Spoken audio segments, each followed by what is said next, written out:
Hello বন্ধুরা, তোমরা সবাই কেমন আছো? আজকে আমি কচুরমুখির একটা নতুন রেসিপি নিয়ে এসেছি। এটাকে আমি একটু নতুনভাবে তৈরি করব। যার জন্য আমি কচুরমুখিটাকে আগে ওকে ভালো করে ধুয়ে নেব, কেন কি ওতে মাটি থাকে। ভালো করে ধুয়ে ওর খোসাটা ছাড়িয়ে নেব, তারপর এরকম ছোটো ছোটো টুকরো করে নেব। টুকরোগুলো পাতলা পাতলাই হবে, নয়তো এটা গলতে চাইবে না। এরপরে আমি গ্যাসের উপরে একটা কুকার চড়িয়ে দেব। কুকারটা গরম হলে ওতে আমি তেল দেব। তেলটা গরম হয়ে গিয়ে বলে ওতে আমি কুচি করা পেঁয়াজ দিয়ে দেব। পেঁয়াজটাকে দিয়ে ভালো করে ভাজবো। পেঁয়াজটা যেই লাল লাল ভাজা হয়ে যাবে, তারপরে এতে আমি আদা আর জিরে বাটা দেব 1 চামচের মতন, আর হাফ চামচের মতন আমি রসুন বাটা দেবো।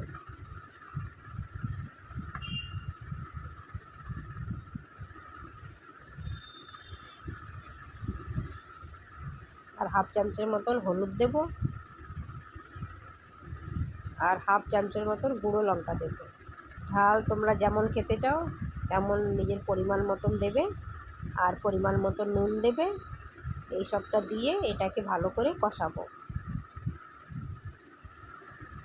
কষানোর সময় ফ্লেমটাকে মিডিয়াম রাখবো। যেই হাফ কষানো হয়ে যাবে, তারপরে এতে টমেটো, কুচি করা টমেটো দিয়ে দেবো। দিয়ে এমনি করে ঢাকনা লাগিয়ে দেবো। ঢাকনাটা লাগিয়ে দিলে তাহলে টমেটোটা সেদ্ধ হতে সুবিধে হয়। তারপর টমেটো সেদ্ধ হয়ে গেলে এটাকে ভালো করে এর মধ্যে থেতলে দিয়ে এটাকে এর সাথে আমি কষবো। এই মশলাটাকে খুব ভালো করে কষতে হবে, যাতে এর কাঁচা গন্ধটা না আসুক। তারপরে যে কচুরমুখিটা ধুয়ে কেটে রেখেছিলাম ওটা এতে দিয়ে দেবো। দিয়ে এর সাথে আমি ভালো করে কষবো। বন্ধুরা, তোমরা কোথা থেকে কী দেখছো আমার ভিডিওটা একটু কমেন্ট করে জানাবে। আর আমার এই রেসিপিটা তোমাদের কেমন লেগেছে আমাকে কমেন্ট করে জানাবে। আমাকে লাইক, শেয়ার, কমেন্ট করবে। আর লাস্টে আমি একটু গরম মশলা দিয়ে দেবো। তারপরে আমি এতে পরিমাণ মতন জল দেব। জলটা পরিমাণ মতন দেব, যাতে কি সেদ্ধ হয়ে যাক কচুরমুখী, আর গামাখা গামাখা থাকুক, বেশি ঝোল না থাকুক।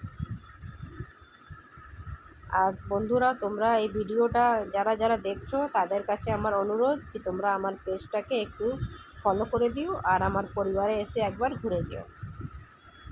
তারপরে আমি প্রেসার কুকারে ঢাকনাটা লাগিয়ে দেবো। এবার আমি সিটি আসার অপেক্ষা করব, আর গ্যাসের ফ্লেমটা একটু জোর করে দেব। দেখো একটা সিটি এসে গেছে।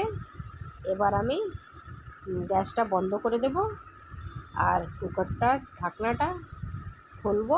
ওর আগে গ্যাসটা বের করে নেব, তারপর ঢাকনাটা খুলবো। ঢাকনাটা খুলে দেখবো, আহা, রঙটা তো খুব দারুণ এসছে। খুব ভালো রঙ এসছে তো দেখতে। আশা করি খেতেও ভালো হবে। এবার আমি দেখবো কচুরমুখিটা গলে গেছে।